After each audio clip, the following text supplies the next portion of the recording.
Grüezi miteinander. Ich begrüße Sie ganz herzlich zu einer weiteren Ausgabe von Weltwoche Daily Spezial. Mein Name ist Roman Zeller und ich freue mich ganz herzlich, dass es uns gelungen ist, die Regisseurin, die aktuell die Schlagzeilen dominiert, Frau Anastasia Trofimova, bei uns zu haben in diesem Programm. Und zwar der Hintergrund ist ganz einfach, das Zürich Filmfestival, das Zürcher Filmfestival, das berühmte Zürcher Filmfestival, hat sich dazu entschieden, ihren Film Russia at War nicht zu zeigen, nicht auszustrahlen, aufgrund von Sicherheitsbedenken.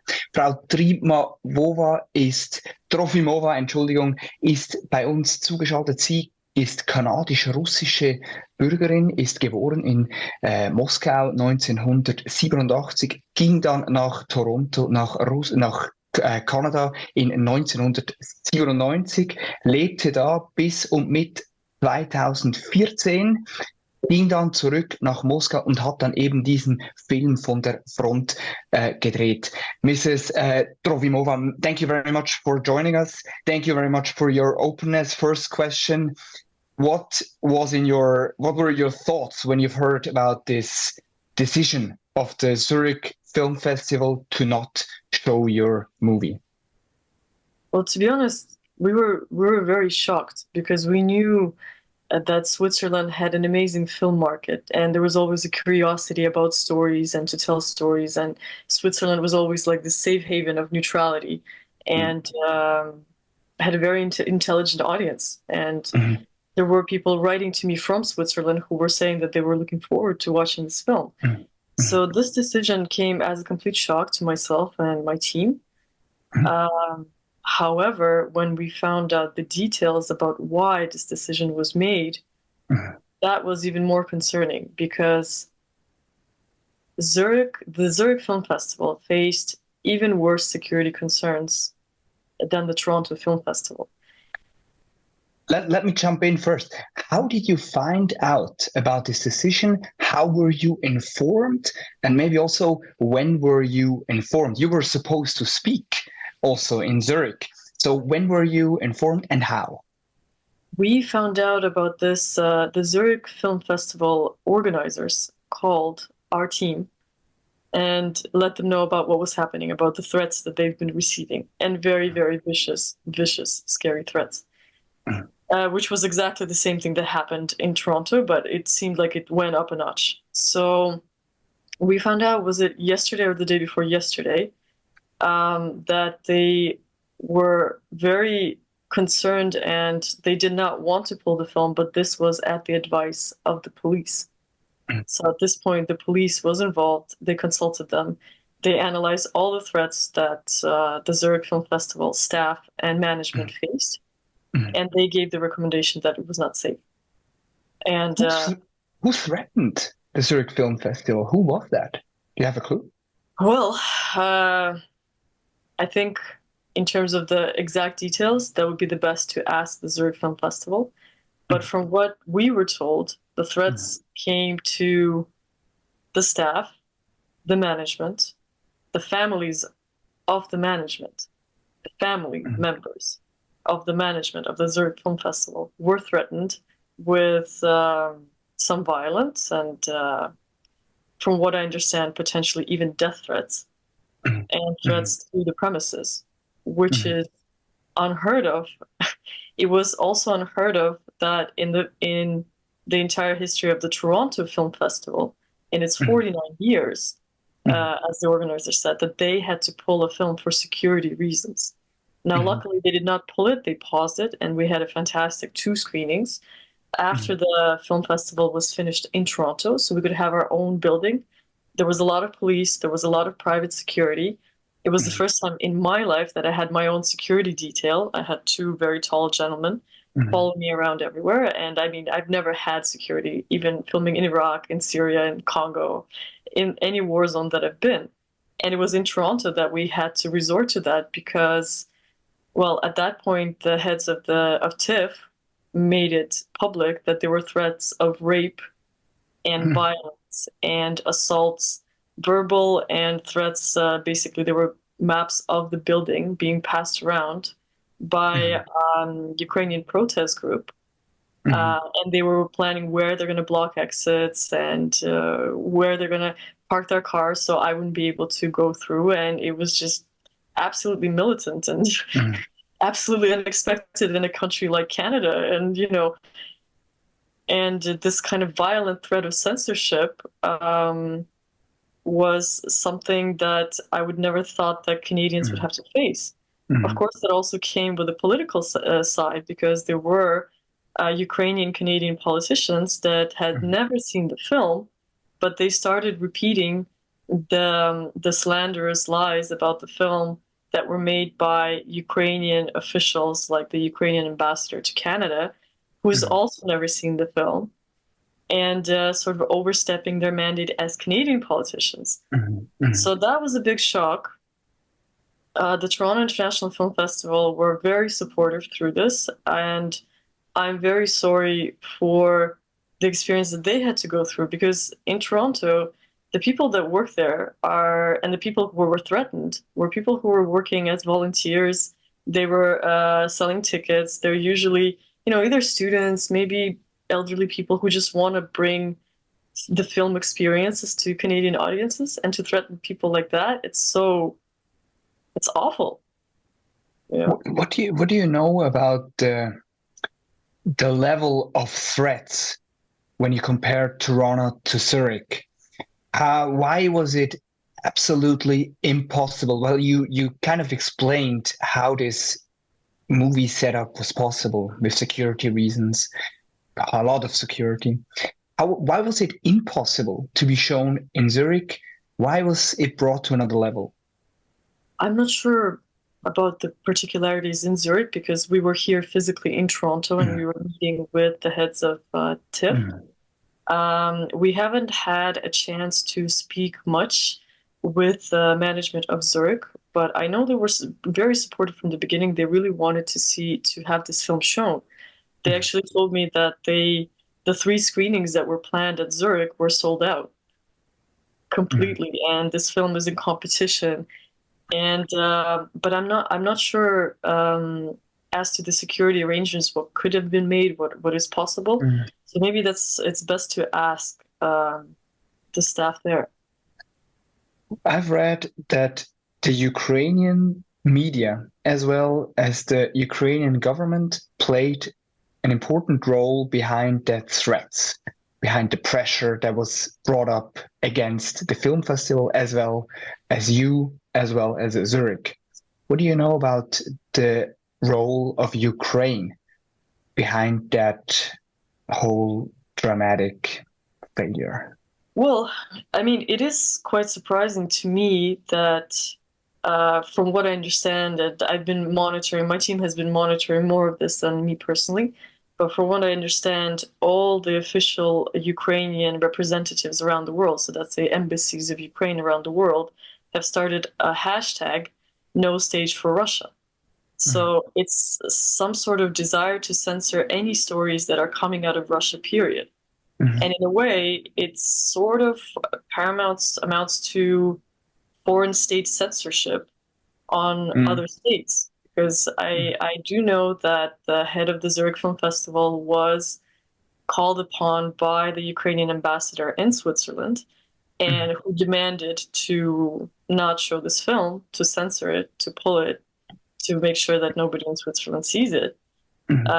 So in a way, I mean, that was definitely what was officially said by all kinds of Ukrainian political bodies, to censor this film, which they have not seen.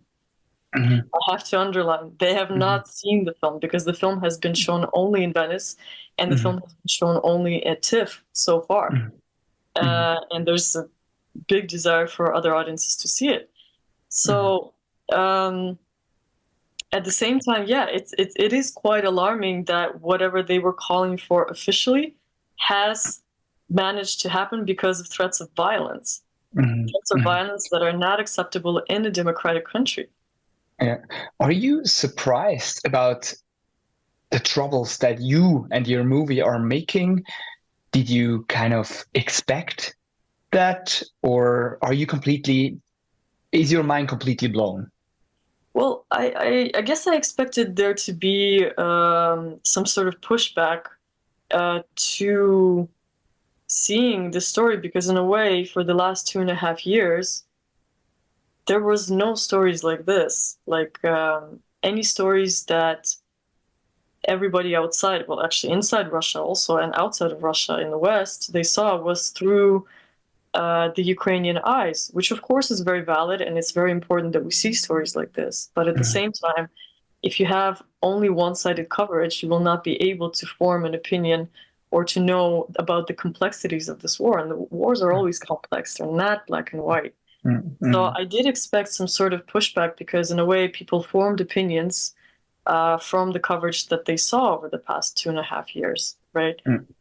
But I would never expect it to come down to threats of violence against very big and respected film festivals. Like that is just unreal.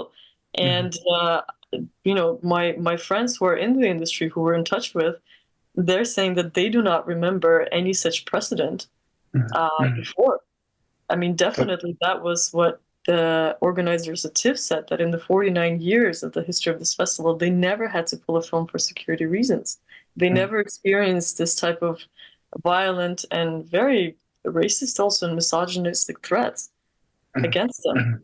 And I believe that I mean, I haven't really researched that, but like just looking, kind of like just a quick Google search, that has never happened in Switzerland as well.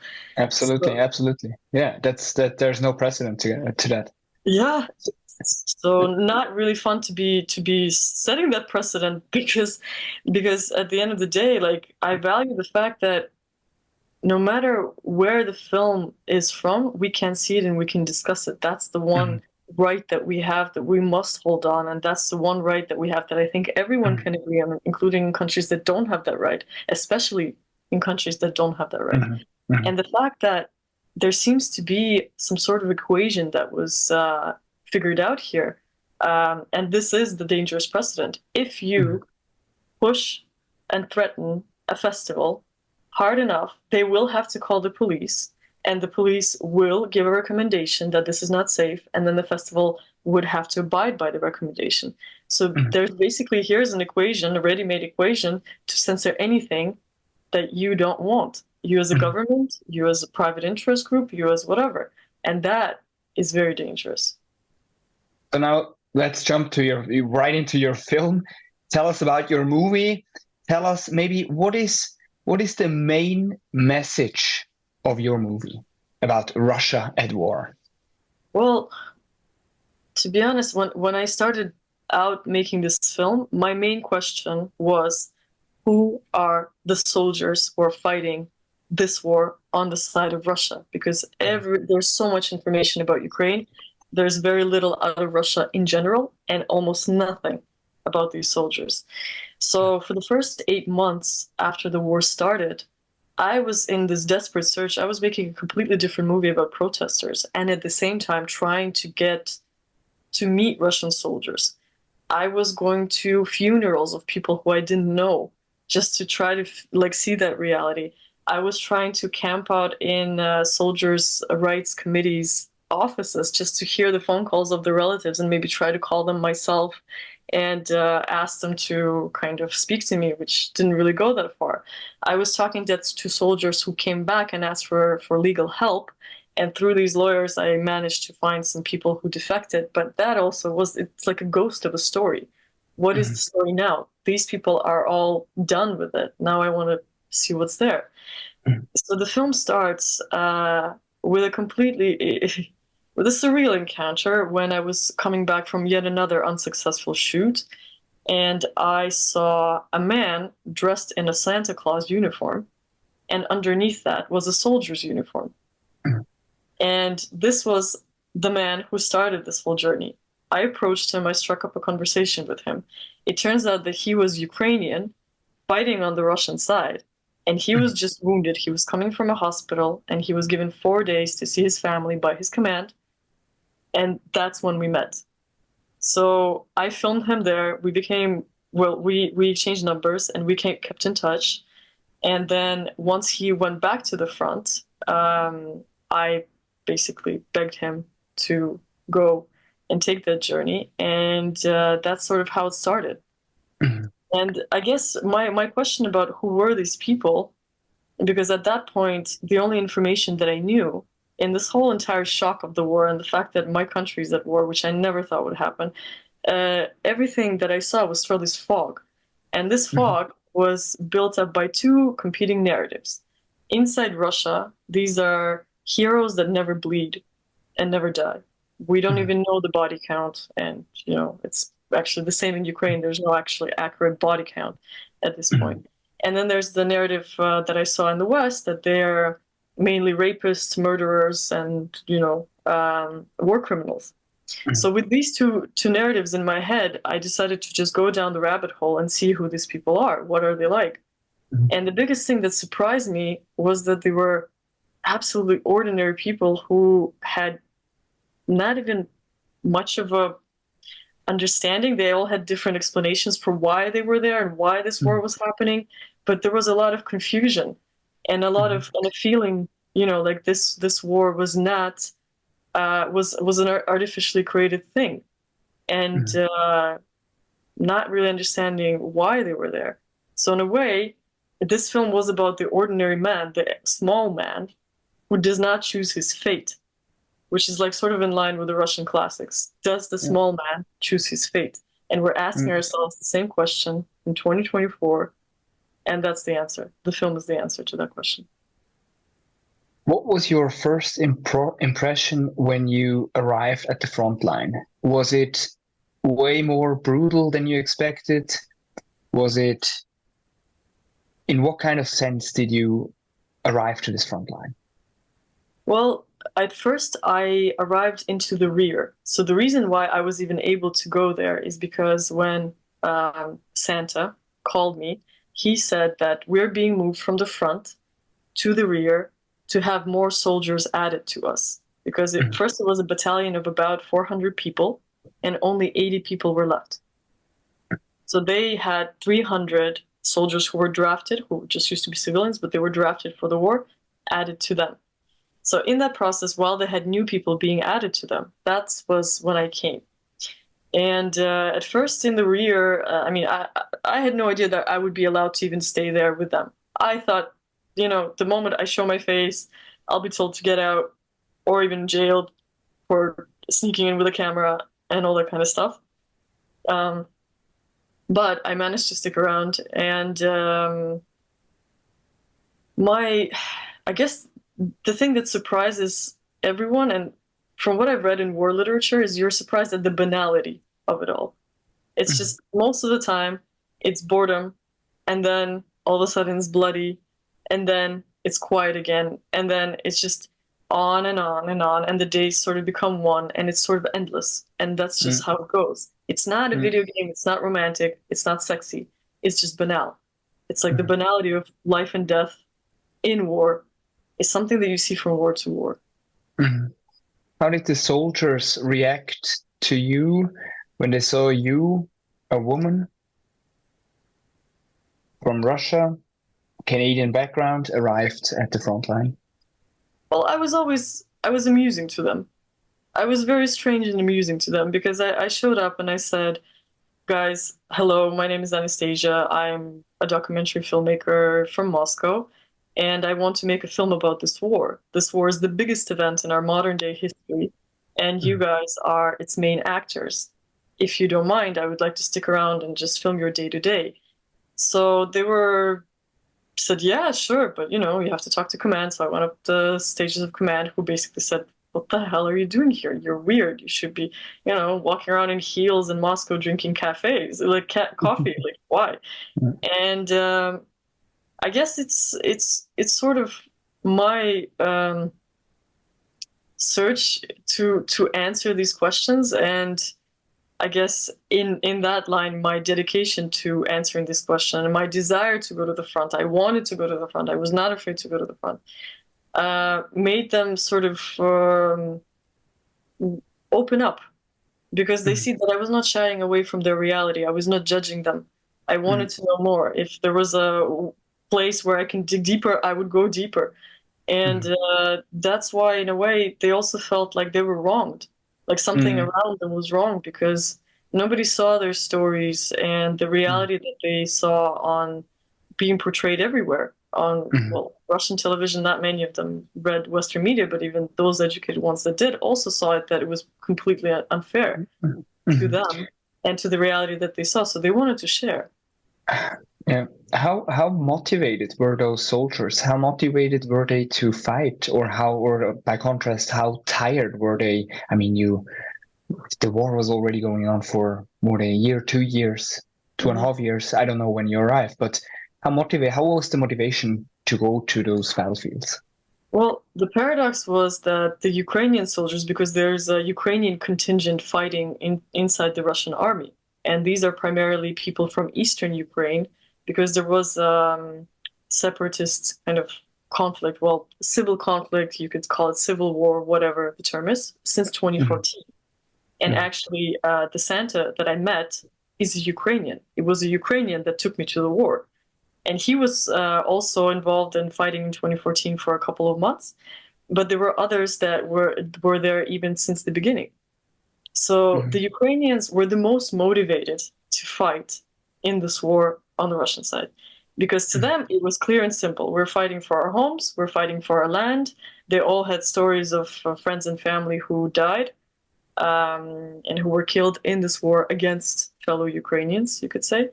And as for the Russian soldiers, everybody sort of had a different explanation why they were there, right? For some, they were just sort of, well, we are going because NATO is expanding. They're trying to go into Ukraine, and NATO is using Ukraine as their foot soldiers to weaken Russia. That was their explanation. For some, it's like, we don't want the West to come here and tell us how to live. We have our own way of life. We don't want what they have, and that should be respected. That was their explanation. And for some, they were saying, well, we saw on TV that there were all these Nazi battalions. We want to fight Nazis because in Russia, you know, as in Ukraine, that the memory of World War II is very, very precious and very strong. So everybody had their own explanation, right? At the end of the day, I think the overall conclusion was it's not quite just that. There was a feeling as if the politics of this war are very unclear, and the reasons for this war and why this war is going as slowly as it's going is also very clear. There was like this perception among the civilians and the soldiers that it's as if like there is some sort of, you know, behind the door deals happening while guys are out there, both Ukrainians and Russians, fighting each other, and there's always death and suffering. So there's a lot of confusion in that sense. Well, at the beginning of the war, we've talked about, or we've heard or read a lot about actually two brother nations are fighting against each other. Have you got any stories about, I'm exaggerating maybe, about cousins, families that were actually fighting against each other, that were separate, that were, one is on the one side of the front line, the other one, and he's shooting against absolutely his family member. Do you got those stories as well? Yes, I do. So the wife of Santa, the Ukrainian who took me there, she's from a city called Donetsk, which is, you know, eastern Ukraine, which is now considered to be by Russia, to be part of Russia, which was the heart of the separatist movement, right? So the wife of Santa has two sisters, sorry. One sister lives in Western Ukraine, and they don't speak at all. Contact has been cut because she considers her to be a separatist who has ruined everything, and vice versa, she considers herself to be a nationalist who has ruined everything, between the two sisters. The second sister lives in Odessa, and they still speak, but they don't talk about politics. So Odessa was a primarily Russian-speaking city. It has slightly different cultural background. So that's their situation between the second sister. And her father lived in, not Artyomovsk. It's a city, I'm blanking. It's a city that's just right, not that far from Donetsk, which was controlled by Ukraine for the majority of the war. Well, at least for the first, I think, 2 years of the war, maybe slightly less. And that father basically said that I'm waiting for my son-in-law with the Russian army to come and liberate me from the Ukrainians. And that's just one family. Three polarly different opinions about that. And also there were soldiers who I've met who did have cousins who were fighting against, who were on the Ukrainian side. And they were still sometimes talking to these cousins, as in like, oh, well, we have a date with each other. We're gonna, like, I'm gonna kill you. No, I'm gonna kill you, and that kind of thing. So the tragedy of this war is that it cut across family ties. It cut across friendships. And it's not black and white. It's not like, there were these people who had no connections. No, they were tied by years and layers of history together. And there's an attempt to sort of say that, well, no, they were always separate, but the fact that there are so many families that are divided, they speak otherwise. What do you know about the civilians that are living in eastern Ukraine? How do they see the Russian army? You described this feeling that they were kind of liberators. Do they see them as invaders? How do civilians in eastern Ukraine see the Russian soldiers? Well, that was the surprising thing for me, because when the war started, I actually didn't really follow the civil war, the civil conflict in Donbass since 2014 that much, because at that point I was focused on ISIS in Iraq and Syria, and that's where I was most of the time. So for me, it was very surprising when I went to those areas, and I heard opinions that, well, what took you guys so long? Like, what took the Russian army so long to come here? And I said, what? I thought this was like, a fight of all of Ukraine against the Russian invasion. What do you mean? No, what are you talking about? We wanted the Russian army. So that was one opinion that I heard. Now, of course, mind you, not everybody in Eastern Ukraine thinks this way. There's no region where everybody's 100% of one opinion. Obviously, a lot of people who lived in Eastern Ukraine who were opposed to the Russian troops being there, they no longer live there. They probably moved out, or they're keeping quiet. They're not sharing their opinions, right? But at the same time, it was very surprising to meet civilians who were helping the Russian army, who the Russian army was helping. There was a lot of kind of camaraderie and even friendship there, because it's so close. That's the thing. It's not this clear-cut division. So, I mean, I'll just tell you like a small detail. For example, when I was going to and fro from the front, I had to take public buses sometimes. So I once took a minibus that was picking up people in different villages, and the driver picked up pretty much everybody. There was about 20 people on the bus, and we were about to drive out, and all of a sudden he saw a friend of his. So he stopped and he's like, oh, hey, it's the middle of the day. Why are you drunk? And his friend said, well, I'm drunk because I have a reason. I have a good reason to celebrate. And he's like, what's that? Well, yesterday I got my Russian passport. And the entire bus was like, well, that's definitely a reason to celebrate. And I was just like, what? Like, you never hear like this kind of stories and this kind of like, complexities around this thing. And it's like, it's what's happening. It's war. It's awful. And at the same time, you have on the ground, there are all these different allegiances, because this war is cutting through two cultures that were very close. So it's not black and white, and they can't just separate like this because the war happened, and that's the unfortunate thing.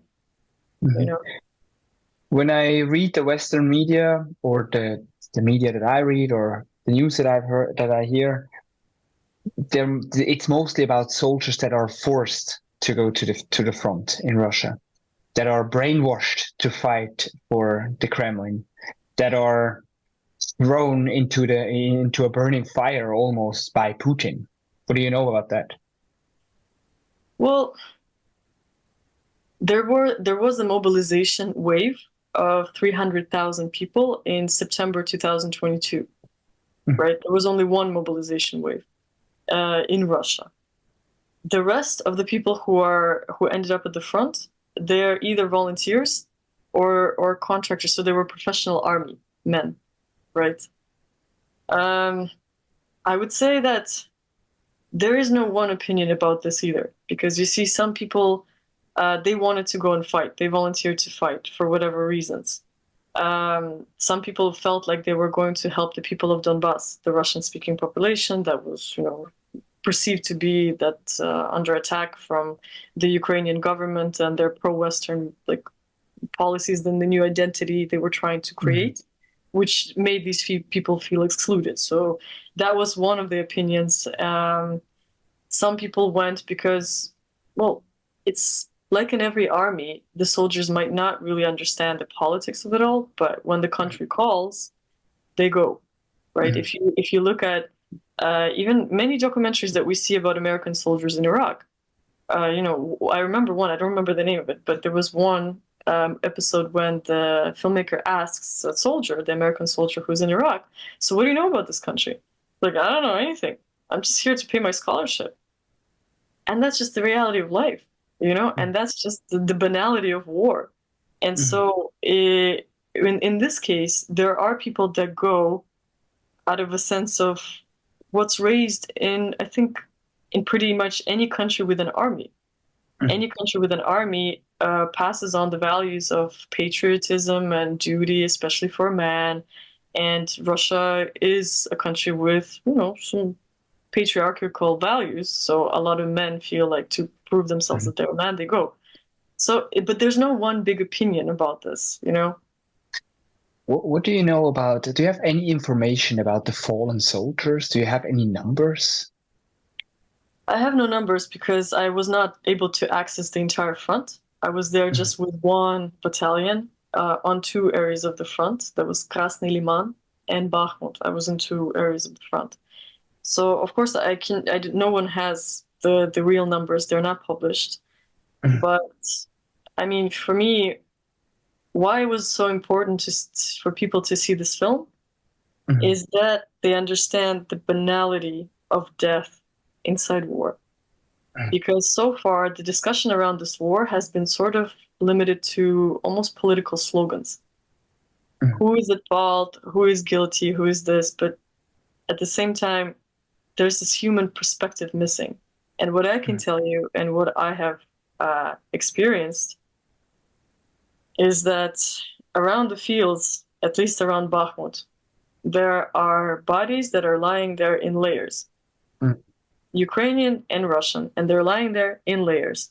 This is your fall layer, this is your summer layer, this is your winter, this is your guys who went with this, offensive. These are the guys who went with this counteroffensive.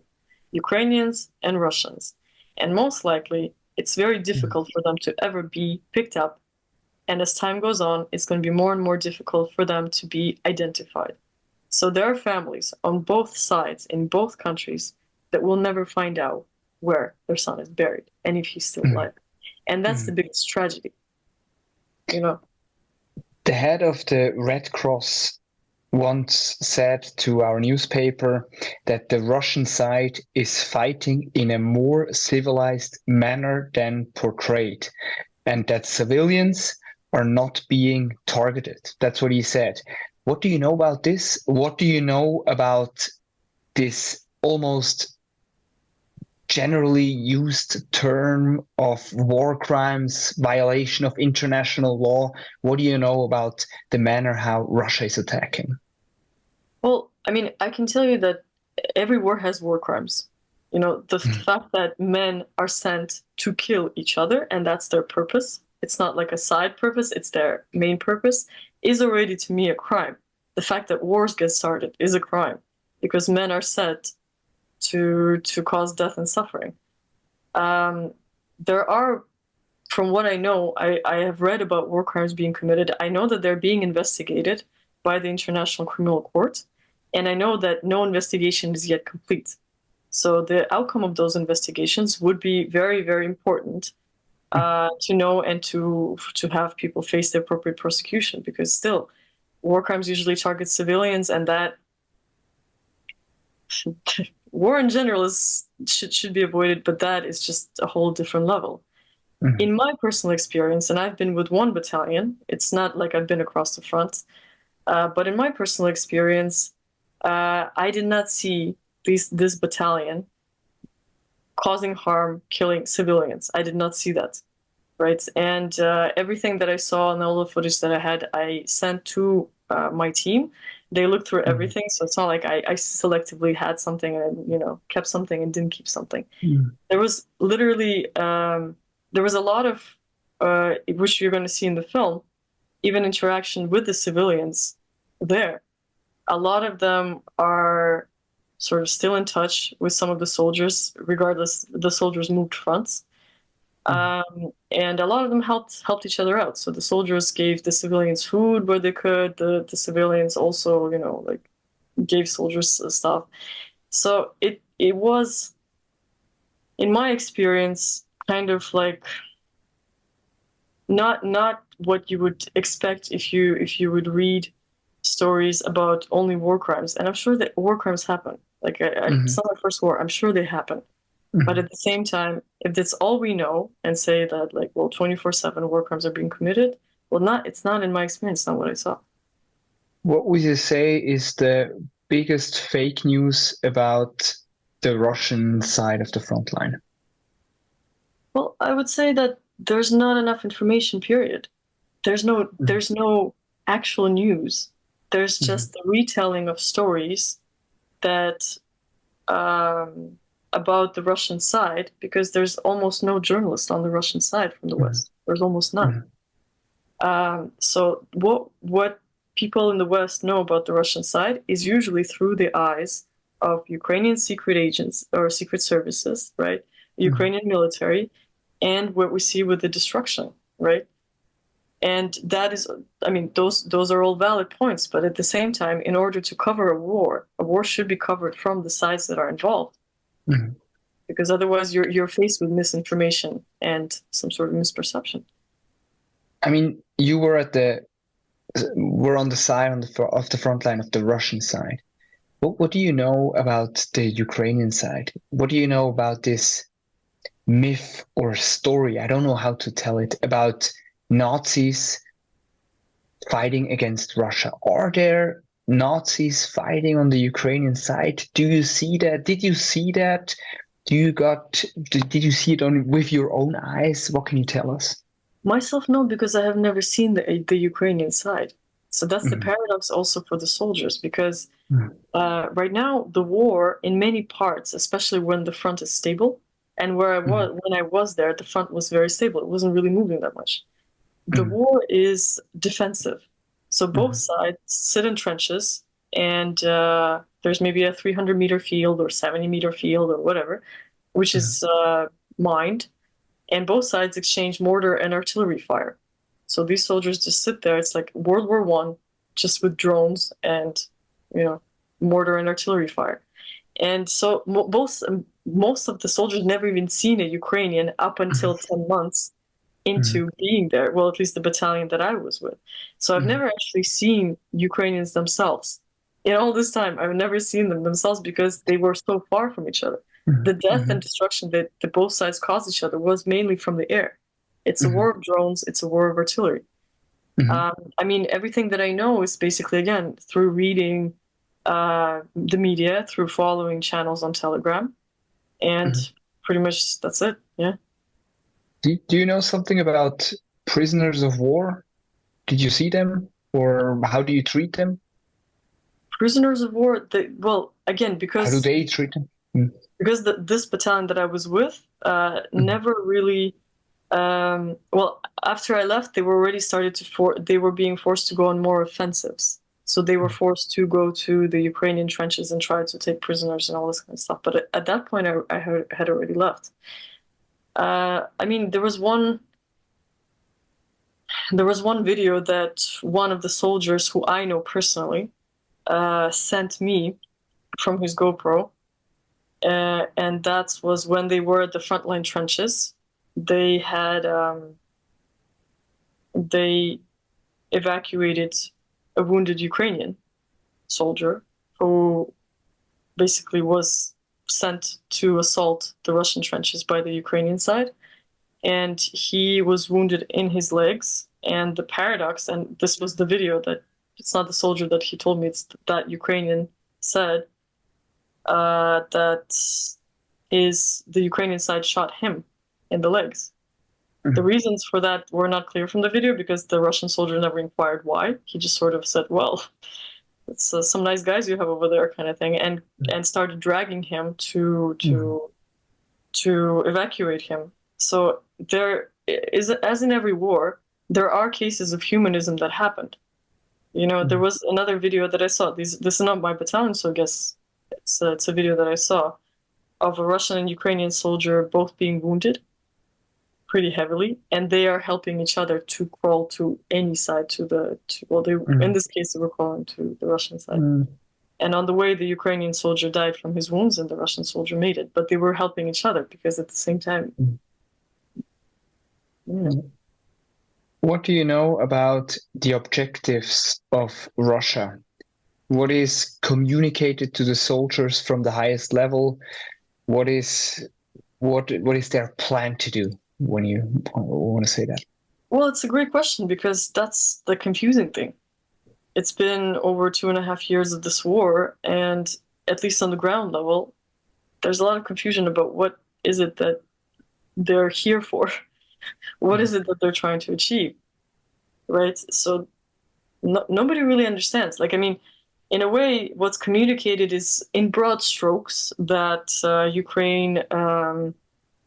there's an attempt to make sure that Ukraine does not join NATO, so to make it a neutral country, and that there's some guarantees for that. To make sure that they stop shelling Donbass, and then everything else, you know, it's a bit confusing because the situation on the ground and from where you see it on the ground is a bit different from what is being said politically. Yeah. Well, politically, it's also said that Russia is absolutely unwilling to talk. What is the opinion on the ground? Are Russians absolutely unwilling to settle this war? Russians, as in the people, they cannot wait for this war to be over. Every time I would go, because I had the chance, as a civilian, I could take a taxi and go, let's say, an hour to the nearest city to catch the internet. Every time I would come back from that internet point, I would be surrounded by soldiers who kept asking me, "Are they negotiating yet? What's the rumors in Moscow? Like, is the war coming to an end? Is like what's going on?" So when it comes, if you ask the people, I don't think anybody wants to be here. I can speculate that the Ukrainian soldiers themselves don't want to be here, and definitely from what I know and what I saw personally, the Russian soldiers don't. I think there's a desire to negotiate from what I've been reading. Also in certain political circles, and then there's a desire to have the war continue in certain political circles. And that's the scary thing, because it seems like there is a push for escalation and to bringing Europe into this war and to bringing NATO into direct confrontation with Russia, which is scary, which is very, very scary. And this is not the way that grievances are solved. So I hope that, I mean, I understand that negotiations are not exactly popular with some people because it's like, what was the sacrifice for all these years? But then that means the sacrifice will just continue, and the more people will die and more people will get involved in this war. So I personally, as one small documentary filmmaker, I just believe in diplomacy. And the more I see war, the more I believe in diplomacy with all its issues, with all its problems, but still a better answer. What do the officials or the commanders, what do they tell the soldiers on the Russian side? Do they tell them that they're about to lose, that they're about to win, that it's going to be ending soon? What do they tell them about the status of this war? Well, to be honest, there are no usually such meetings when, you know, the commanders, at least in the battalion where I was, again, so limited experience. But in the battalion where I was, the commanders sort of just wait for orders from higher commanders in order whether they have to take this field or they don't have to take this field, to advance, to retreat, this kind of stuff. I think there's also, at least with the battalion where I was, kind of a lack of a bigger picture of what will happen in the future. There's just a focus on what's necessary to do here and now, and kind of a hope that somebody will explain what the strategy is and go from there. What was the surprising thing in your time at the war, in the war? Well, what surprised you? For me, the biggest surprise was when my stereotypes started to shatter. All the information I knew about this war came from the stereotypes that I built from reading Western and Russian media.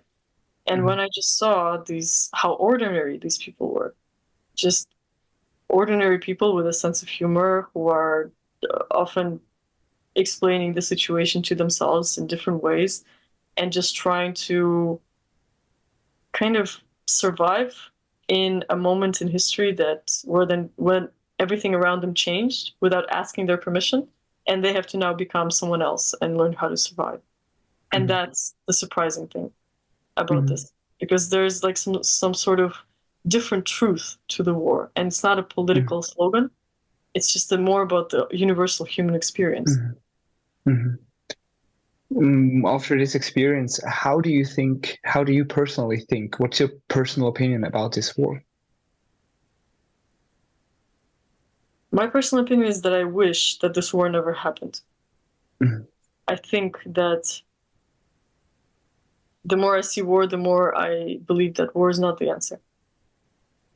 The more I see war, the more I want to talk about and have states invest in economy and education and international relations.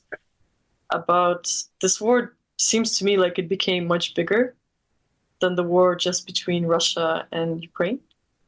It seems like the involvement of certain Western countries, especially NATO, is quite present. And where that would lead to, it's also quite scary as well. But I wish this war never happened, so we wouldn't have to be in this situation. And all these tragedies wouldn't happen to the people of this region on both sides. When I read the news about this film, about this coincidence with the Zurich Film Festival, I mostly read about a girl that is spreading propaganda. What do you answer? What is your response to that? Well, I mean, the propaganda stuff, it's pretty libelous. It's pretty outrageous. It is offensive. And if I had a chance to individually talk to the people who were starting to spread these rumors, I mean, yeah, it would be an interesting conversation. Because the propaganda narrative started with the Ukrainian officials, right? And that was picked up quickly by certain media outlets, which were then picked up quickly by other media outlets that sort of forgot who the original source was or did not mention it. And all of a sudden, like for me, this was a fascinating experience to watch how misinformation and slandering actually gets blown up in the media around the world, depending, I guess, on the people's political position as well and all that kind of stuff. Here you have a story that's never been told and that you will definitely not see on Russian state television. Because on Russian state television, even to see death of a soldier, it has not happened in 2.5 years. For obvious reasons. So is the Russian government actually in favor of your movie? How did they respond? What was their response to your movie? No idea what the response is. We have no idea because, well, first of all, it hasn't been that long. There was only the showing in Venice, which was incredibly successful. And we had a 5-minute standing ovation, and I had people coming up to me in tears after this for days, and it was incredible. And then once we started going to Toronto, that's when the Ukrainian political representatives started to get involved and started slandering this film, and their words started to get picked up. And it was almost presented as if it was equal. So here are people who have never seen the film, who have obviously a set political position, versus this one filmmaker. And it goes even Not quite further. an equal, huh? It goes even further. The Ukrainian officials, I don't know how official this site is, but they placed you at number 233 on the list of threats to national security. What does that mean? I have no idea. I've never been on such a list. I have no idea what that means, but it is absolutely ridiculous that a documentary filmmaker who made an anti-war movie is a national security threat to Ukraine, which they've never seen. A film they've never seen by a filmmaker and they're a national security threat. But I mean, the Ukrainian representatives have been quite aggressive in lobbying for the removal of all Russian cultural examples or even representatives from any kind of sphere.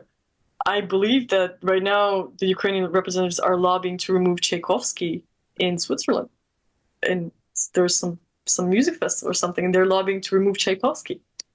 What did Tchaikovsky do to them? You know, so there's like this very radical and almost racist push to silence any voices just because of the fact that they're Russian. So it's not right. I mean, I think we as humanity went through questions of racism and how we treat each other, and we should know better. But yeah, I've read that the Ukraine is actually having death lists. Is that what you're actually on? Is that a death list that you are numbered on? Yes, I'm on a death list. It's a hit list. So I'm not sure if you know, the Ukraine, there's a website in Ukraine called, ironically, Peacekeeper. Peacekeeper is an open source list that lists the enemies of the state. So it's like a very, very like dictatorial, like apocalyptic enemies of the state list. So the enemies of the state, from what I know, there are about 200,000 people on there. That includes the president of Croatia, who I think in 2015 or 2016 said that he will not be sending Croatian troops to Ukraine and the Ukraine should not be joining NATO. So he's on that hit list. There's the founder of Pink Floyd, who I believe said sometime in the past that the people living in Crimea live better under Russia than Ukraine. There are 500 ethnic Hungarians who live in Ukraine because they got Hungarian passports and the Ukrainian law forbids dual nationality.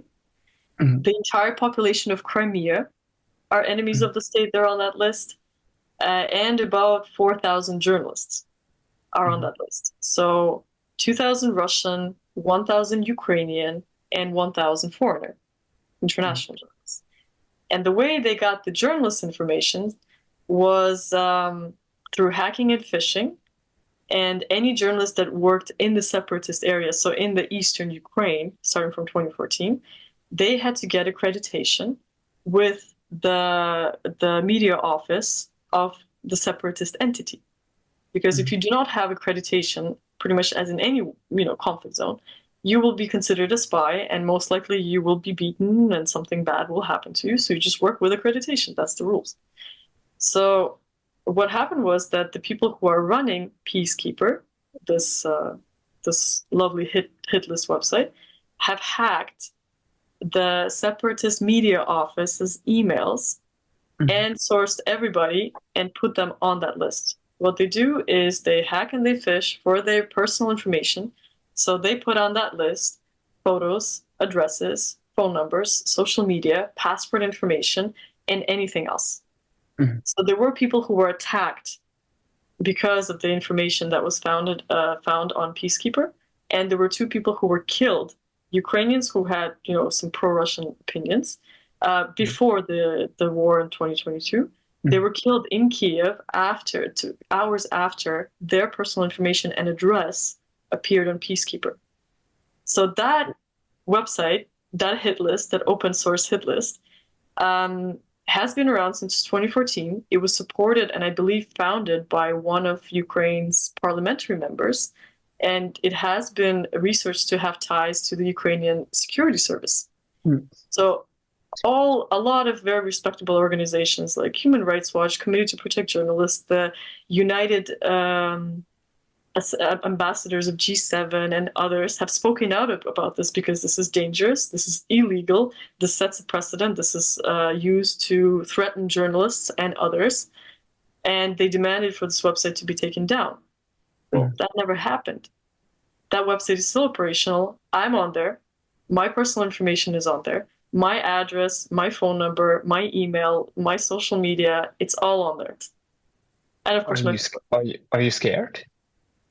Well, I'm definitely, I can't say I'm comfortable, and I definitely have to look over my shoulder now that I work. But yeah, there's nothing I can do. I can't write to them and I can't say, "Can you take me off?" Because it's a state policy now that I have been branded. A documentary filmmaker of a film they've never seen, have been branded a national security threat, and all my information is there for anyone to get me. If they want to. So yeah, it is a very scary precedent. It has nothing to do with democracy. It's about threatening. It's about very scary authoritarian practices. And it's all open. It's all out there. You were supposed to fly to Zurich within the next hours, I guess. You had to cancel the flights. You were supposed to have a speech in Zurich. Just to sum it up, your speech, what would have been your main message of that speech? What would have been the words you were supposed to tell the world in Zurich?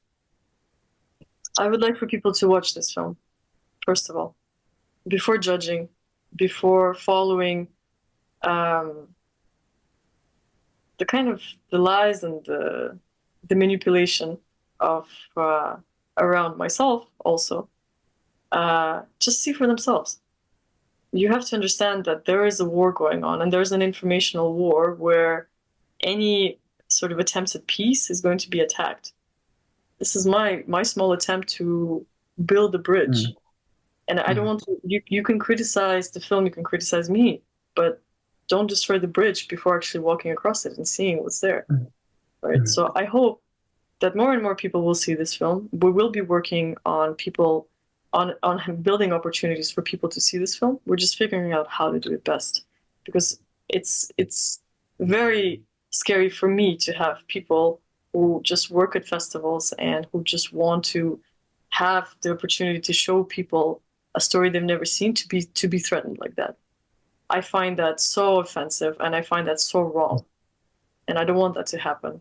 And that sets a very dangerous precedent, that what happened with Zurich and what happened with TIFF. And we have to have a larger conversation about that. Best of luck, Mrs. Trofimova, and take care. And thank you so much. Thank you very much for the conversation. Thank you.